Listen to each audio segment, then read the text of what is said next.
Chima, how significant is Russia's continued targeting of energy infrastructure in shaping Ukraine's winter resilience and civilian stability?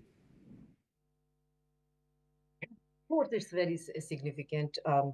There is no doubt about that. But it has amplified after the attack on Novigrad on the residence of um, Putin. So that drone residence last month, I think. So they have amplified these attacks. And now my information is that there is no electricity even in the big cities such as Kiev, and the cosmopolitan cities such as Kiev, having the buildings of multiple levels. It's very difficult for the people to stay there. And the mayor of Kiev has said that people should evacuate.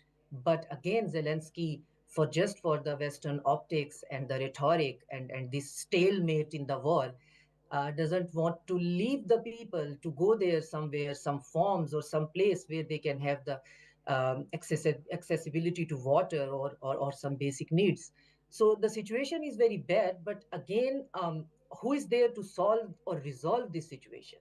If we look at Zelensky, he has the same mantra, and he knows that he has no way out of it.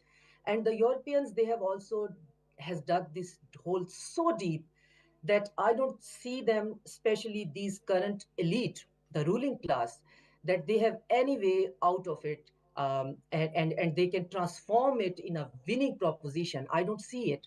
And again, the America, yes, it was the war, like to begin with. It was American venture, which again, as always, European jumped into it, and made it a NATO war. And now this is a losing proposition. The entire NATO is losing a war against Russia, and that's again a very bad thing to look at, to absorb, to digest. So, and the population is not prepared for that, because the media is not telling them the real story. And who else is going to tell them? I mean, whoever is going to tell them the real story is now recently being The fact is, sanctioned Shazi even. Alvar Chima, there are so many versions of what the real story is. It depends on which side of the table you're sitting on. It all depends on that.